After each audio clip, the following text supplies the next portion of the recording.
Di dalam Ad-Da' wa Dawa, juga di dalam kitab beliau Ar-Ruh, beliau banyak menceritakan akan hal ini. Di antaranya orang yang suka mabuk ketika ditalqini dengan la ilaha illallah, malah yang keluar adalah cari minuman, cari khamr, minta khamr. Subhanallah, ya ikhwatal iman rahimani wa rahimakumullah. Ada yang kata Imam Ibnu Qayyim, karena dia memang ketika hidupnya suka main catur, yang keluar saksek. Ya, yang harusnya la ilaha illallah, yang keluar adalah ini. Terus kalau yang dia biasa main judi dan lotre, apa yang keluar? Ini menyedihkan bahwa transaksi judi online di negeri kita itu sudah melewati 2.000 triliun, 2.000 kuadriliun. Ini duit bisa bayar utang Indonesia, tapi oleh warga negara Indonesia pakai judi. Dia ikut judi online dan penggunanya lebih dari 160 juta penduduk Indonesia. Penduduk kita berapa? 280 tahun. La ilaha illallah Muhammadur Rasulullah. Ya kan tidak mungkin kita katakan semua yang mati ini kafir semua. Ya. Kalau dia Muslim main judi online. Muslim apa yang ngajarin dia untuk main judi? Islam mana yang ngajarin judi? Islam mana yang ngajarin riba? Islam mana? Ini harus ditanamkan ke dalam diri kita, ya ikhwatillah rahimani wa rahimakumullah. Bahwa taqwa itu fi'lul ma'mur wa tarkul mahdzur. Menjalankan perintah, menjauhi larangan. Bukan menjalankan perintah, menjalankan larangan. Ini harus ditanamkan. Apa maksudnya? Salat iya, riba iya, judi iya, maksiat iya. La haula wala quwwata illa billah. SMG. Salat terus, maksiat jalan. Ini tak bikin sehat. Ini bikin membawa. Ikhwatal iman rahimani wa rahimakumullah.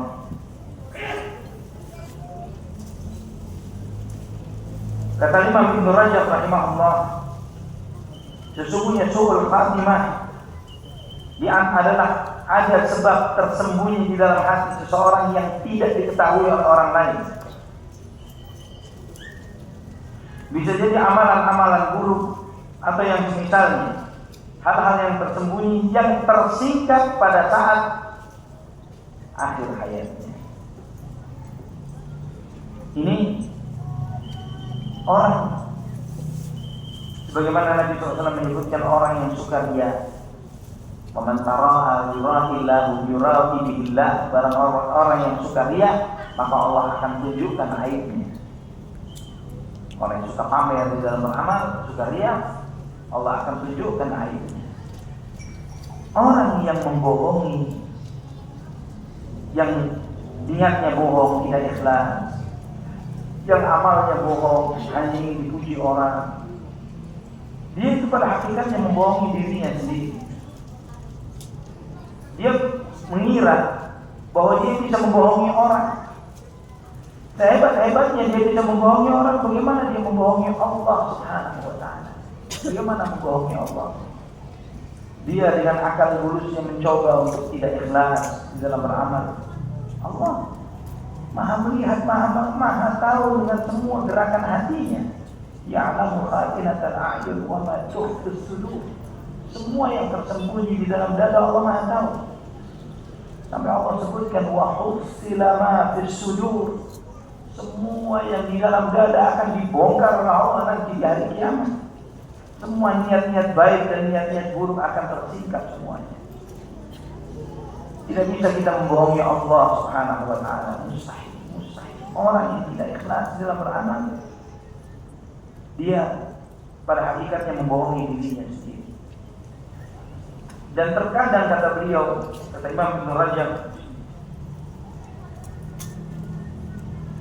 Qad ya'malu ar-rajulu 'amala ahli an-nar wa fi batinihi khaslatun khafiyyatun min khisalil khair.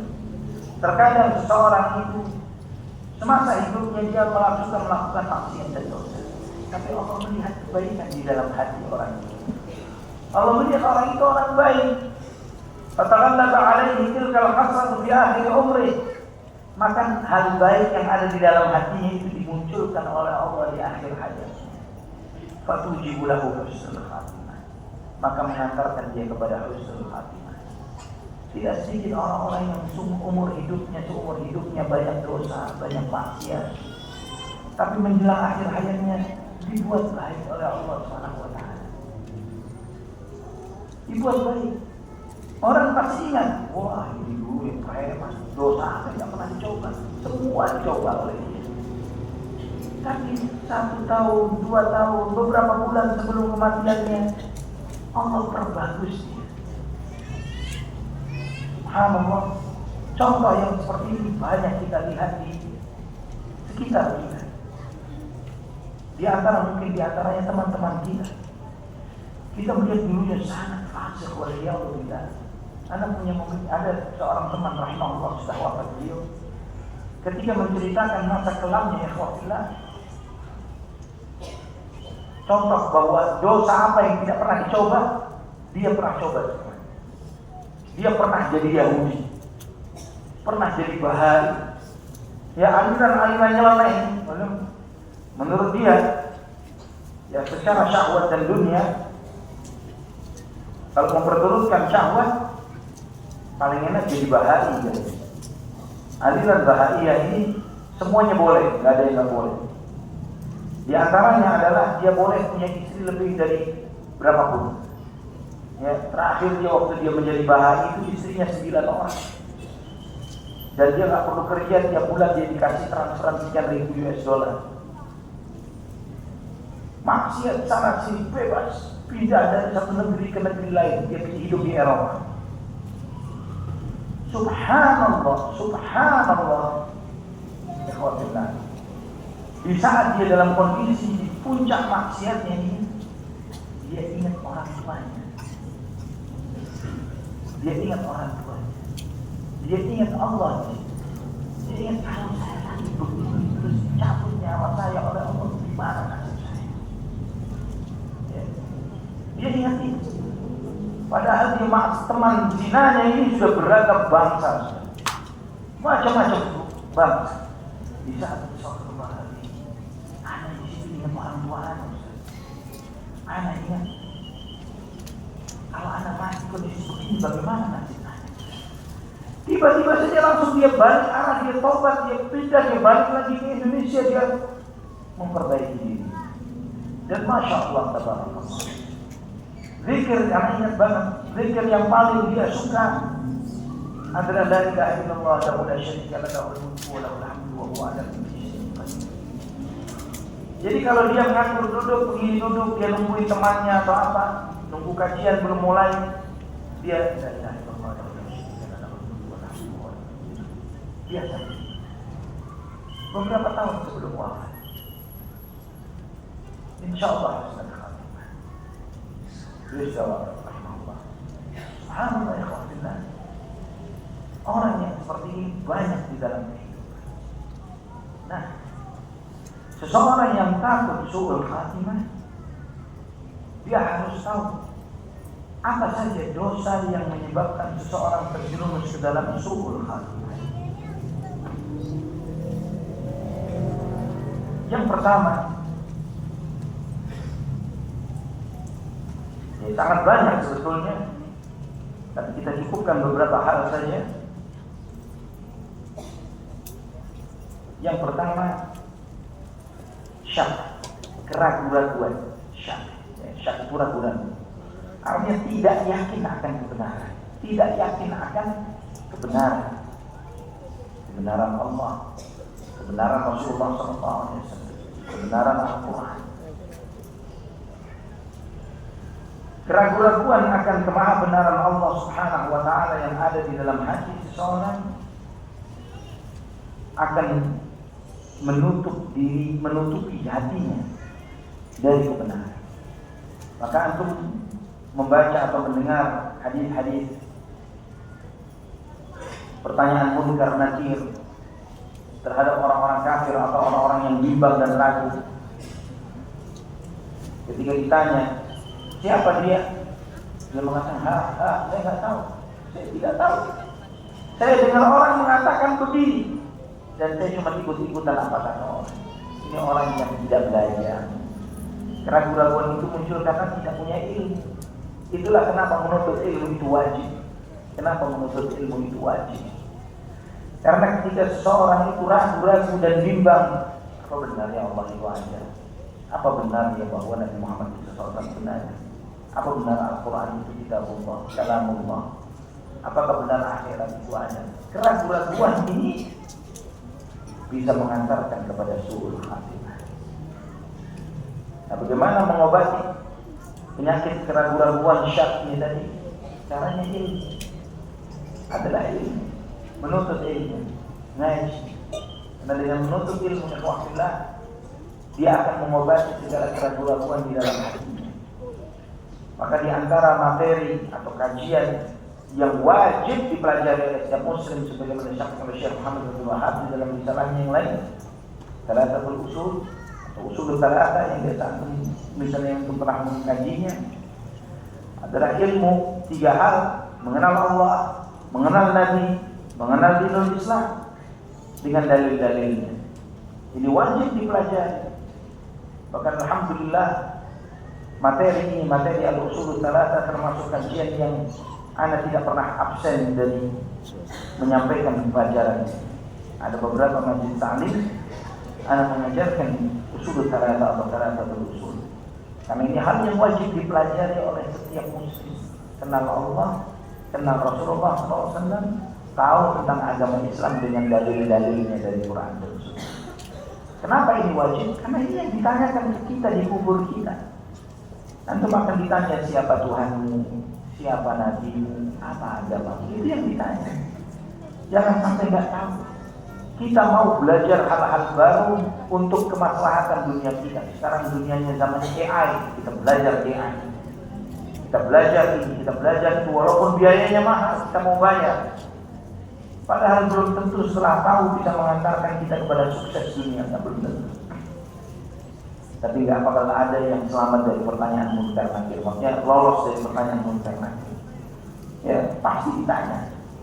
Ya nggak mungkin Anda bisa menghindar, nggak hadir di kelasnya munkar nakir. Mustahil.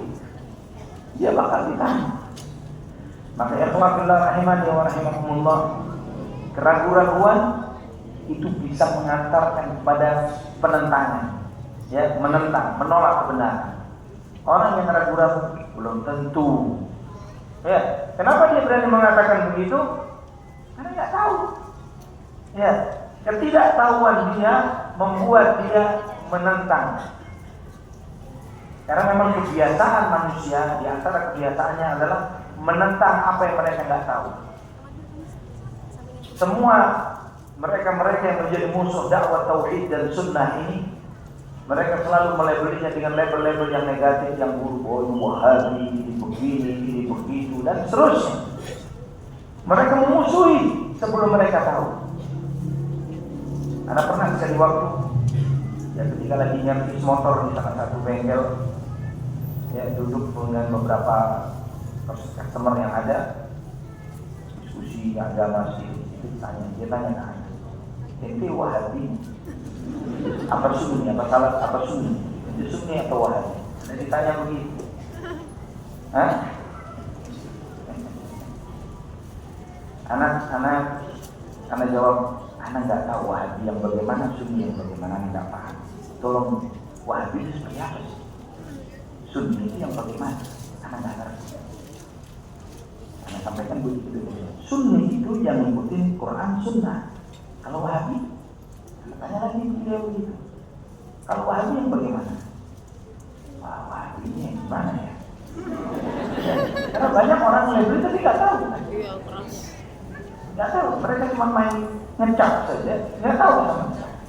Kalau Wahabi ikut Quran Sunnah gimana? Sunni juga bukan? Ya. Ente pernah umrah? Pernah haji. Ya, dan orang mengatakan Wahabi itu di mana yang banyak? Arab. Di mana banyaknya Wahabi? Di Arab Saudi. Ya. Saudi Arabia yang digambarkan Wahabi itu anti terhadap orang Islam yang lainnya, membenci, mengkafirkan, gampang menumpahkan darah, membunuh, dengan beragam macam tuduhan-tuduhan yang macam-macam. Ini pernah umrah, pernah haji, enggak? Orang tua anak sih pernah umrah. Ada kita nggak bawa ketakutan melihat orang Wahabi di sana? Ya, ternyata sangar-sangar, bengis-bengis. Ya, kelihatan orang melihat pengen mau diminum darahnya ke Dracula begitu. Ini di sana disambut baik, lalu datang dikasih kurma, ini dilayani dengan baik, masya Allah, dapat hadiah Quran, dapat hadiah ini, di mana-mana dapat hal-hal fasilitas kebaikan. Terus menakutkannya di mana? Mengerikannya di mana? Subhanallah, tapi manusia itu senang ditipu. Ya, setidaknya, Anda tidak tahu berapa juta jamaah Indonesia ini yang menunaikan ibadah haji dan umrah. Jutaan yang menunaikan ibadah umrah setiap tahun, ratusan ribu. Haji ini ratusan ribu, bukan orang yang bukan sedikit, bukan jumlah yang sedikit. Tapi karena sudah ditanamkan stigma, menjadi mindset di dalam hati mereka, dalam pikiran mereka. Subhanallah. Padahal kalau mereka duduk di ulama mereka duduk di ulamanya Ahlus Sunnah wal Jamaah yang mereka bilang Wahabi tadi, mereka sholat di sini, kita dapat ilmu. Sebentar kalau Allah wa qala Rasul, anak punya teman seorang ustaz di Syiah, masih sang anak baru belajar sunnah. Ya mungkin anak masih SMA kelas 1, kelas 2 baru belajar sunnah. Di antara subhanallah teman anak yang Syiah ini, ustaz di Syiah ini, dia anak pengen tahu Muhammad bin Abdul Wahab, pengen tahu, itu punya bukunya, anak punya bukunya. Anak pinjamkan kepada dia buku kecil, usul salasa. Ya, kita salasatul usul salasa yang menjelaskan ma'rifatullah, ma'rifatun nabi, wa ma'rifatun dinil Islam. Dan memang dari dulu anak tidak mau ngasih buku, minjemin buku. Ya, walaupun bisa jadi ngasih itu mungkin lebih baik, tapi anak minjemin kenapa? Karena anak punya hak nagih dan nanyakan itu sudah baca bukunya. Ya kan? Sudah baca. Gimana? Komentar ente gimana? Ya, kalau dikasih kan nggak berhak lagi, nggak berhak nanya. Tapi dengan kita pinjamkan, gimana? Sudah baca belum? Gimana isinya? Nah, setelah kurang lebih 1-2 bulan anak ketemu sama dia, gimana? Sudah baca bukunya? Apa komentar ini? Masya Allah, Muhammad bin Abdul Wahab.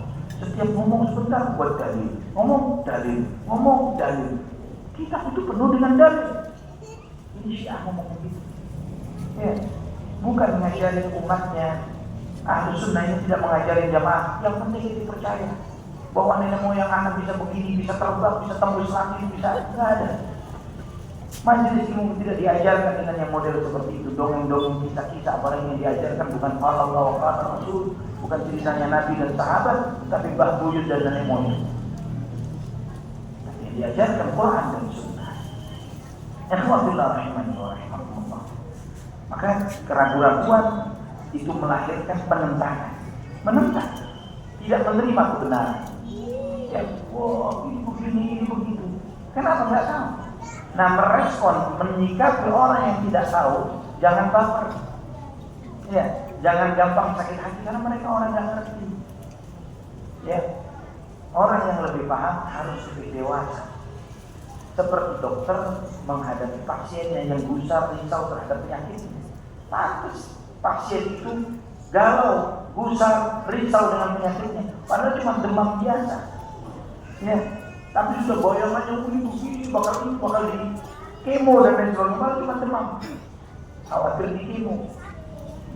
Jadi maklum orang nggak paham itu punya beberapa penilaian yang sangat negatif tentang sesuatu. Maka ketika antum sudah biasa ngaji, berhadapan dengan orang-orang yang awam, jangan terpancing emosi dengan cemoohan dan celaan, hinaan, cacian, stigma.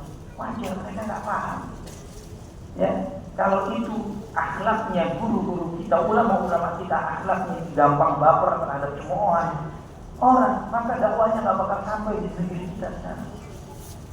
Syekh Islam Ibnu Taimiyah Syekh Muhammad bin Abdul Wahab rahimahullah, mereka sudah sangat sering mendapatkan fitnahan, tuduhan, cemoohan, di penjara, di macam-macam.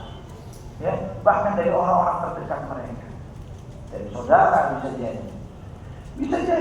Tapi ketika kita membaca peninggalan mereka, mereka tetap merespon semua tuduhan itu dengan baik. Dikirimin surat, dinasihati, dijawab bahwa saya tidak seperti itu. Saya tidak gampang ngafir-ngafirkan orang. Orang-orang muslim yang masih meramaikan kuburan-kuburannya Al-Badawi, Al-Jailani dan yang semisal, Anda tidak kafirkan mereka karena mereka muslim yang tidak ngerti. Ya, bagaimana kemudian dia mengatakan saya dituduhkan kepada saya bahwa saya mengkafirkan sana sini, saya begini dan begitu. Ini tidak benar. Itu tulisan Muhammad bin Abdul Wahab rahimahullah di dalam semua peninggalan buku-buku beliau. Alhamdulillah. Demikian pula Ibnu Taimiyah rahimahullah dengan sabar menghadapi orang-orang yang tidak tahu di zamannya, padahal levelnya yang dianggap tidak tahu ini ulama. Beliau pernah duduk di satu majelis kumpul dengan ulama yang beragam aliran. Ya, dan itu dibukukan dalam kitab Majmu' Fatawa ketika membahas tentang munadharatu al-aqidah al-wasithiyah, perdebatan seputar akidah al-wasithiyah. Di situ beliau menyampaikan inilah akidah berdasarkan Quran dan Sunnah. Disampaikan kepada semua ulama dari beragam aliran, dari tasawuf, Mu'tazilah, Asy'ariyah dan yang lain sebagainya. Dan kemudian beliau menyampaikan kalau tidak salah beliau memberikan tenggat waktu, Anda lupa tahun atau 2 tahun atau 3 tahun. Saya beri tenggat waktu semua kepada kalian semuanya. Saya beri waktu, saya lupa beliau menyebutkan tahun tertentu. Tahun atau 2 tahun, padahal buku kecil, cuma 2-3 lembar saja akidah al-wasithiyah itu. Beliau sampaikan, saya tantang kalian semuanya, tolong temukan satu kalimat saja atau satu huruf saja yang saya sampaikan tidak ada dalilnya dari Quran dan Sunnah, saya akan rujuk dari itu. Tunjukkan. Beliau menyampaikan sekian tahun, tunjukkan. Dan sampai beliau wafat tidak ada yang berani bisa mengkritisi hal itu atau menunjukkan bahwa beliau menyimpang dari akidah Ahlussunnah wal Jamaah. Kemudian yang berikutnya, yang kedua, beribadah dengan bid'ah. Itu penyebab su'ul khatimah.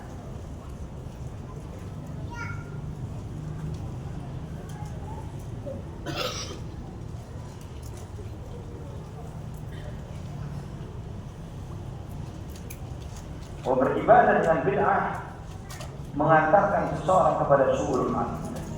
Karena bid'ah ini memiliki keyakinan yang salah tentang Allah dan Rasul. Ya.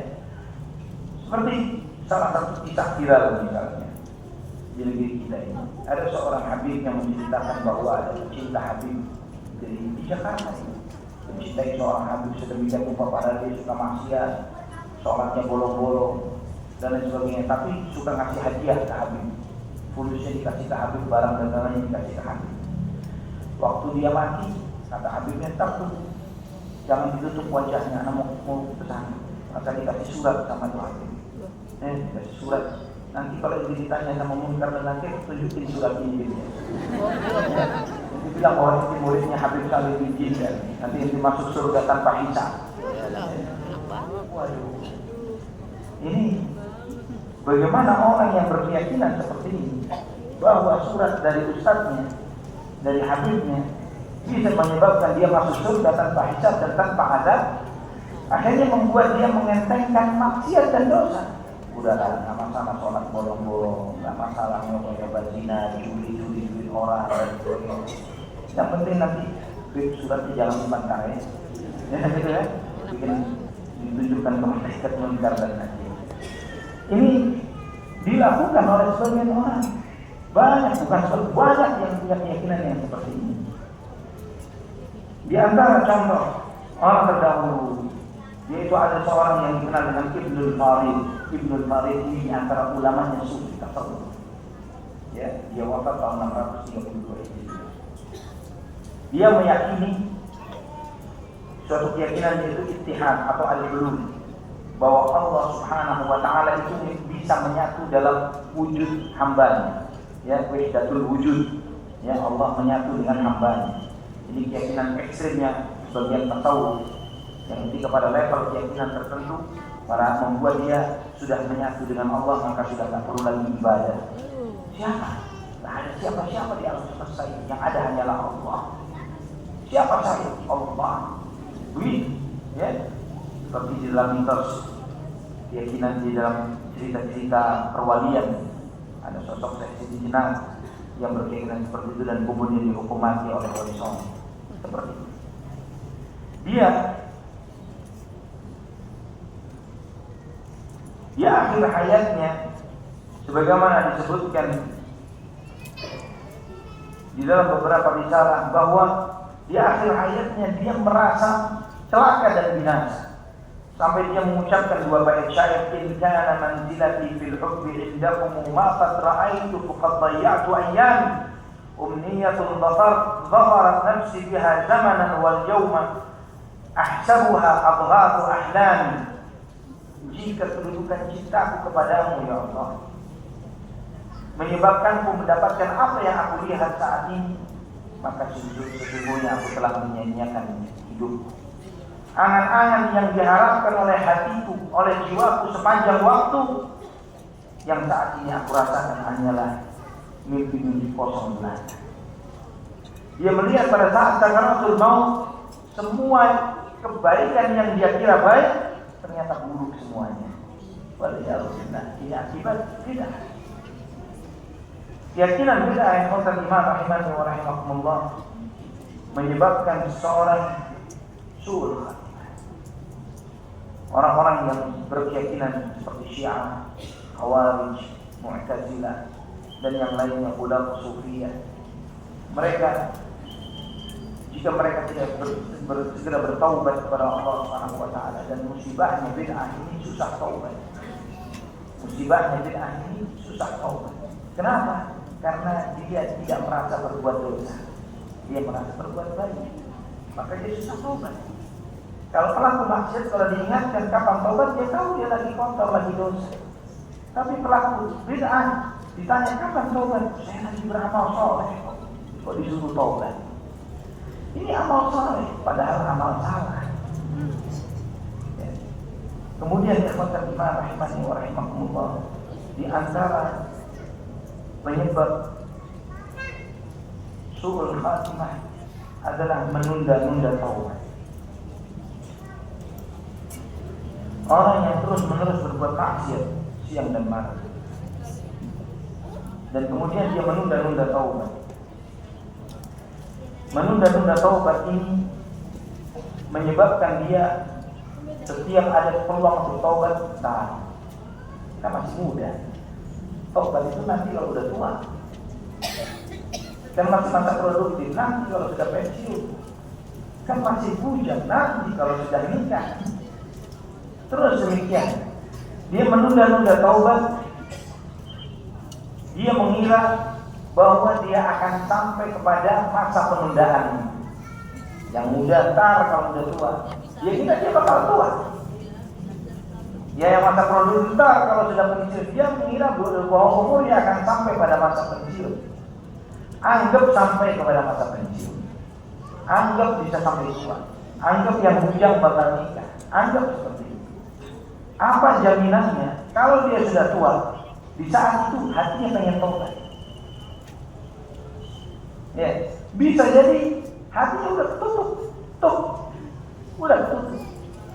Karena akumulasi dosa yang dia lakukan seumur hidup ini, maka membuat dia tertutup hati. Karena dia tidak cepat merespon panggilan Allah untuk bertaubat. Allah ingatkan di dalam surat Al-Anfal ayat 24, ya ayyuhalladzina amanu istajibu lillahi wa lirrasuli idza da'akum lima yuhyikum wa'lamu anna Allah yahulu bainal mar'i wa qalbihi wa innahu ilayhi tuhsyarun. Wahai orang-orang yang beriman, segeralah respon seruan Allah dan Rasulnya ketika menyeru kalian untuk melakukan apa yang membuat hidup kalian menjadi lebih baik. Ya, ayat 24 dari surat Al-Anfal. Segeralah sambut seruan Allah dan Rasulnya yang membuat hidup kalian menjadi lebih baik. Allah ingatkan, setelah mengingatkan agar segera merespon panggilan Allah dan Rasulnya, wa'lamu anna Allah yahulu bainal mar'i wa qalbi. Ketahuilah, sesungguhnya Allah yang menguasai seseorang dari hatinya. Yang menguasai hati kita Allah Subhanahu wa taala. Wa annahu ilayhi tuhsyarun. Dan ketahuilah sesungguhnya hanya kepadanya akan dari semua kebaikan. Diingatkan oleh Allah Subhanahu wa taala agar segera merespon seruan Allah, agar jangan sampai kalau dia menunda-nunda hati ditutup oleh Allah Subhanahu wa taala. Karena yang menguasai hati kita Allah Subhanahu wa taala. Di surat Al-An'am ayat 110 Allah berfirman, "Wa nuqallibu afidatahum wa absarahum," dan kami bolak-balik hati dan pandangan mereka. Ya, atau kami tutup pandangan dan hati mereka. Kenapa Allah tutup hati mereka, pandangan mereka? Kama lam yu'minu bihi awwala marrah. Karena dulu dia ketika diajak beriman dia enggak mau beriman. Kemarin dia nunda-nunda, wa nadzaruhum fi tughyanihim ya'mahun. Maka kami biarkan mereka di dalam kemaksiatan mereka yang mereka dalam keadaan buta. Allah biarkan begitu. Penundaan itu menyebabkan mereka akhirnya menyesal di akhir hayatnya. Di saat ketemu ajal, baru dia mengatakan Rabbirji'un la'alli a'malu salihan fima taraktu. Ya Allah, izinkan aku balik, ya Allah. Izinkan aku balik lagi, hidup lagi sebentar ya, supaya aku bisa beramal saleh yang tidak sempat aku lakukan. Menunda itu membuat dia menyesal. Bagaimana Allah firmankan di surat Al-Mu'minun ayat 99 dan 100. Ikhwatan iman rahimani wa rahimakumullah. Kemudian di antara sebab seorang mati su'ul khatimah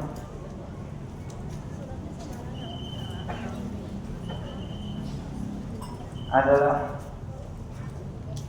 tadi apa saja sudah disebut? Raguan. Yang berikutnya mencintai maksiat, mencintai dosa.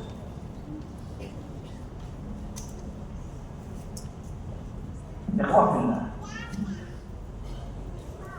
orang yang biasa melakukan satu dosa, maka dia tidak bergegas bertaubat, maka kebiasaan itu menjadi sesuatu yang diwajarkan oleh hati. Ya, sudah tidak lagi menganggap itu sebagai sebuah keburukan, mana dia melihat itu sebagai sebuah kebaikan. Dosa yang paling berat itu yang dilakukan pertama kali. Ketika dia melakukan pertama kali, dia merasa nggak nyaman, dan dia segera balik, selamat. Tapi ketika dia mencoba lagi dan lagi, nggak terjadi apa-apa. Ternyata nggak ada petir yang menyambar, nggak tiba-tiba tenggelam ke dalam kabut. Malah rezeki tetap lancar, nggak ada gangguan, nggak ada godaan, nggak ada masalah. Akhirnya dibiasakan oleh dia. Contoh dalam kehidupan, orang-orang yang masih merokok, pertama kali waktu merokok gimana rasanya? Pertama kali gimana? Ya biasanya kan anak-anak yang dari lama nyoba gitu ya, takut ketahuan orang tua, takut begini, takut begitu, dan lain sebagainya. Terus kemudian ketika dia aman, nggak ada masalah, maka dia akan terus sampai menjadi kebiasaan. Dan kalau diingatkan ini kebiasaan buruk, nggak terima. Kenapa? Dia sudah mencintai kebiasaan buruk kita. Ya, emang masalahnya di mana? Udah lupa bahwa ini mudarat, bahaya. Udah lupa, hatinya sudah mencintai yang sederhana. Maksiat juga sama. Orang yang ninggalin sholat pun begitu. Dia coba-coba ninggalin sholat. Ketika dia nggak ada apa-apa kok, aman-aman aja, dilakukan kedua, ketiga, dan dia tidak sudah taubat, maka dia akan membiasakan dirinya dengan itu dan tidak biasa dan sangat jauh dari Allah Subhanahu wa taala. Orang yang mencuri, yang berzina, dan semuanya maksiat itu pun seperti itu. Kalau dia sudah sampai pada titik mencintai maksiatnya dicintainya, ini jebakannya syaitan, dan itu akan muncul di akhir hayatnya, akan muncul di akhir hayatnya. Akhirnya dia mati dalam keadaan seperti itu. Kata Nabi sallallahu alaihi wasallam dalam Sahih Muslim, "Yub'atsu kullu 'abdin 'ala ma mata 'alaihi." Setiap hamba akan dibangkitkan seperti dia mati. Ya. Kalau matinya ini su'ul khatimah, maka dibangunkan juga dalam keadaan buruk. Dan mati itu seperti dia matinya, seperti dia waktu dia hidupnya seperti apa?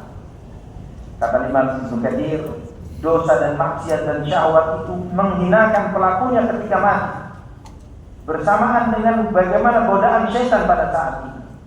Maka fayasami'u 'alaihi al-khadlan ma'a dha'fil iman fayaqau fi su'il khatimah. Maka berkumpullah dalam dirinya yang satu godaan syaitan pada waktu menjelang kematian, pada waktu sakaratul maut, dan lemahnya iman, maka mengantarkannya kepada su'ul khatimah. Abdul Aziz bin Abi Ruwad rahimahullah pernah menjenguk seseorang yang sedang sakit sakaratul maut. Ketika diajarkan la ilaha illallah, la ilaha illallah, malah orang itu yang keluar dia kufur terhadap la ilaha illallah. Dia menolak la ilaha illallah, tidak mau mengucapkan kalimat itu. Maka akhirnya Allah, padahal dia tahu dia muslim, orang ini muslim, kenapa kok tidak mau mengucapkan la ilaha illallah? Dia tanya kepada keluarganya, kenapa? Orang ini kenapa? Dia pemabuk. Ternyata dia adalah seorang pemabuk. Dia tidak mau taubat dari kebiasaan buruknya. Maka dia pun mengingatkan, ittaqul dzunub fa innaha hiya allati awqa'at wa hiya dengan dosa. Dosa-dosa yang kamu cintai. Jadi ini bukan seperti kata sebagian orang bahwa kita ini sama-sama memilih dosa pilihan. Nah, ketika seseorang punya dosa yang dia biasa melakukannya, setidaknya dia benci kepada dirinya karena masih melakukan dosa ini, bukan mewajarkannya. Mewajarkan dosa sampai mencintainya, waliyadzubillah. Ya, ini menunjukkan lemah atau tidak adanya iman dalam dirinya. Ikhwatul iman rahimani wa rahimakumullah. Al-Imam Ibnu Qudamah mengingatkan bahwa jika kau mengetahui makna su'ul khatimah, maka hati-hatilah dari sebab-sebabnya. Persiapkan dirimu untuk memperbaiki diri dari segala sebab-sebab itu. Jangan pernah menunda-nunda taubat. Siapkan dirimu sebelum kematianmu, karena umur ini sangat pendek. Setiap hembusan nafasmu bisa berarti akhir kehidupanmu. Ya, bisa jadi hembusan terakhir. Kita nggak pernah tahu. Tidak pernah tahu. Bisa jadi itulah hembusan nafas terakhir dan keluarnya rohmu. Wal insanu yamutu ala ma 'asha 'alaihi wa yuhsyaru ala ma mata 'alaihi. Seseorang itu akan mati sebagaimana dia biasa hidupnya seperti apa, dan dia akan dibangkitkan dalam keadaan seperti apa ketika dia mati. Matinya seperti dia biasa hidup. Kalau dia membiasakan kebaikan, maka dia akan mati dalam keadaan baik. Dan kalau dia matinya baik, maka dia akan dibangkitkan dalam keadaan baik. Kalau sebaliknya orang yang biasa dengan maksiat, maka dia akan mati seperti itu, dan dibangkitkan pada hari kiamat pun seperti itu juga. Ikhwatul iman rahimani wa rahimakumullah. Kemudian yang berikutnya, yang keberapa? 5. Cukup yang 5 saja. Cukupkan 5 saja, walaupun masih banyak. Yang kelima, panjang angan-angan. Apa panjang angan-angan? Panjang angan-angan, panjang impian terhadap dunia. Ya, angan-angan itu maksudnya di sini apa? Ambisi terhadap dunia yang luar biasa dan berpaling dari akhirat.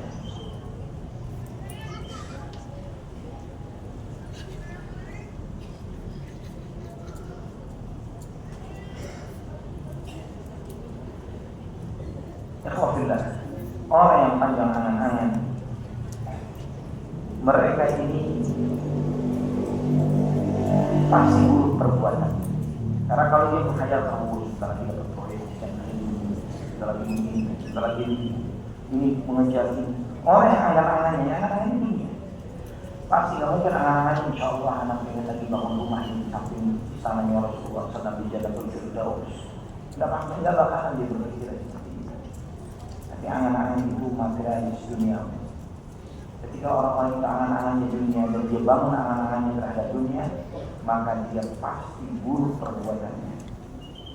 Membuat orang itu malas beramal, membuat orang-orang itu menunda taubat, membuat orang itu menyibukkan hari-harinya untuk dunianya dan lupa akan akhiratnya. Kalau seseorang panjang angan-angannya itu masih membuat dia mencari yang halal saja, menjauhi yang haram, itu sudah buruk. Kenapa buruk? Karena dia habiskan waktunya untuk dunia. Dan pada hakikatnya dia harus memikirkan akhiratnya lebih banyak ketimbang dia memikirkan dunia. Apalagi panjang angan-angannya ini mengantarkan dia kepada berbuat maksiat, melakukan yang haram, ya, melakukan hal-hal yang haram. Kekuatan iman, panjang angan-angan itu akan melahirkan banyak hal. Di antaranya adalah hubbud dunia, cinta dunia. Ini buah dari panjang angan-angan. Dan orang yang jika mencintai sesuatu, dia malas atau berat untuk meninggalkan yang dicintainya. Ya. Bagaimana dia akan meninggalkan sesuatu yang dicintainya untuk menuju ke tempat yang dibenci? Ini tidak mungkin terjadi. Ibnu Abbas radhiyallahu anhu pernah menceritakan, pernah didatangkan dunia, nanti pada hari kiamat dunia itu akan didatangkan dalam wujud seorang nenek tua dengan rambut yang kusut, ya, dengan kurus kering keriput, dengan ketika dia tersenyum terlihat taring yang menyeringai dari mulutnya, ya. Tapi nenek tua ini banyak emasnya, banyak kalungnya, banyak segala, pakai baju bagus, ya. Tapi rambutnya pucat, keriput, kurus kering, berkuku panjang, dan kalau ketawa kelihatan taringnya, ya. Ini gambaran dunia. Maka ditunjukkan kepada orang banyak. Kalian kenal siapa dia, nenek-nenek ini siapa? Orang-orang yang penduduk dunia yang melihat orang itu, na'udzubillah min ma'rifatih, na'udzubillah, nggak mau kenal kita dengan dia. Kita nggak mau kenal dengan dia. Maka disampaikan hadhihi dunya allati tanahartum 'alaiha. Inilah dunia yang kalian saling serang, saling bunuh, saling berebut. Ini dunia yang kalian sebutkan. Biha taqata'tumul arham, wa biha tahasadtum wa tabaghattum wa tarartum. Gara-gara dia kalian saling putus silaturahim. Gara-gara dia kalian saling iri dan dengki, saling benci, saling tertipu dengan yang lainnya. Maka dunia itu, nenek tua ini dilemparkan ke neraka. Maka nenek tua ini mengatakan, ya Rabbi, aina asbahi wa syah. Dunia itu pun berkata, ya Allah, mana pengikut-pengikut, pecinta-pecintaku mana? Ya. Maka disampaikan kepada mereka pecinta dunia, aku ya bahwa wa syah. Allah berfirman, wahai pengikut-pengikut dunia dan pecinta-pecinta dunia, ikuti yang kalian cintai. Akhwat iman rahimani wa rahimahullah. Di dalam salah satu acara yang sahih, ketika Nabi sallallahu alaihi wasallam Mi'raj bertemu dengan gambaran yang seperti ini. Nenek tua, keriput, rambutnya kucel, tapi pakai beragam perhiasan di tubuh. Ya. Kemudian ditanya, mana anak itu? Saya dunia. Terus ditanya, hal lagi min zawj? Pernah punya suami? Banyak suaminya. Kali mencintai dia? Banyak. Bagaimana nasib suamimu yang banyak ini? Semua aku bunuh. Ya, semua suaminya mati di tangannya. Tapi kenyataannya tidak ada satupun dari mantan-mantannya ini atau orang lain mengambil pelajaran dari mantan-mantannya dunia. Ya, semuanya berebut untuk mencintainya, padahal semuanya jadi korbannya. Dunia ini ngubur orang yang bangun, sibuk bangun dunia, ujung-ujungnya ditelan sama dunia, dikubur sama dia. Yang memakmurkannya dihinakan oleh dunia. Beda dengan yang memakmurkan akhirat akan dimuliakan oleh Allah Subhanahu wa taala. Maka ikhwatal iman rahimani wa rahimakumullah. Penyebab suul khatimah itu banyak sekali. Banyak sekali. Yang paling mendasar adalah hati yang bergantung kepada selain Allah Subhanahu wa taala. Itu yang paling mendasar. Ketika hati itu dipenuhi dengan selain Allah, maka dia akan prioritaskan selain Allah. Tapi hati itu jika dipenuhi dengan Allah, maka dia akan memprioritaskan Allah dan apa yang diprioritaskan oleh Allah Subhanahu wa taala. Hati itu akan menjaga keikhlasannya. Hati itu akan berupaya untuk jangan sampai zahir dan batin itu berbeda. Jangan sampai cuma sekedar kelihatan saleh padahal enggak saleh. Jangan sampai lisan dan perbuatan itu gak nyambung. Karena hal-hal yang jaga image di depan orang padahal aslinya gak begitu akan dibongkar ketika di akhir hidupnya. Kelihatan saleh, kelihatan baik, kelihatan begini padahal gak begitu. Semua itu akan disingkap oleh Allah Subhanahu wa taala. Kita bisa nipu banyak orang dengan status, dengan konten, dengan apapun itu. Tapi kita tidak akan mungkin pernah menipu Allah Subhanahu wa taala.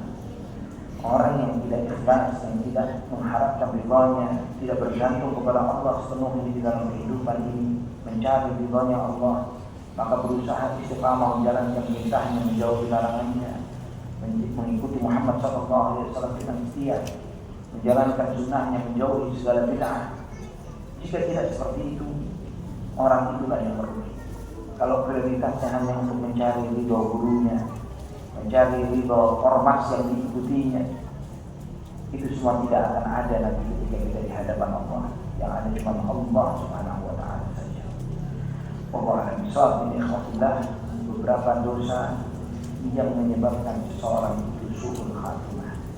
Dan ini adalah pembahasan terakhir dari 7 poin yang disampaikan oleh Syekh Muhammad bin Abdul Wahhab rahimahullah terkait dengan kewajiban kita terhadap perintah Allah Subhanahu wa taala, bahwa seseorang yang diperintah oleh Allah Subhanahu wa taala maka dia wajib untuk mempelajari apa yang diperintahkannya. Kemudian dia wajib untuk mencintai. Kemudian dia wajib untuk berkomitmen untuk mengamalkannya. Kemudian dia mengamalkan hal itu, tidak cukup dengan komitmen dan niat. Kemudian dia mengamalkannya sesuai dengan yang benar, yaitu melakukan sesuai dengan keikhlasan dan sunnah Muhammad SAW. Kemudian jangan sampai di saat dia berusaha fokus melakukan hal-hal yang baik ini, yang keenam, jangan sampai dia melakukan dosa-dosa yang membatalkan perbuatan yang telah kita amal baik yang telah dia lakukan. Dan yang terakhir, berusaha untuk istiqamah. Ini 7 kewajiban terkait apa yang Allah perintahkan kepada kita. Setiap muslim yang hatinya bersih, yang hatinya tulus, yang ikhlas dalam ibadah kepada Allah, pasti akan sepakat dengan apa yang disampaikan oleh Syekh kepada kita semuanya. Pasti akan tahu ini benar, tidak salah, ini baik. Mau dia cinta kepada Syekh Muhammad bin Abdul Wahhab atau dia membencinya, dia pasti akan melihat apa salahnya dari semua nasihat ini. Maka ikhwatillah, semoga Allah Subhanahu wa taala menjaga kita, menjaga Islam dan iman kita, menjaga kita agar semoga istiqamah di atas Islam dan sunnah dan mati di atas Islam dan sunnah. Amin ya rabbal alamin. Aqulu qouli hadza, subhanakallahumma wa bihamdik, asyhadu an la ilaha illa anta, astaghfiruka wa atubu ilaik. Wassalamu alaikum warahmatullahi wabarakatuh.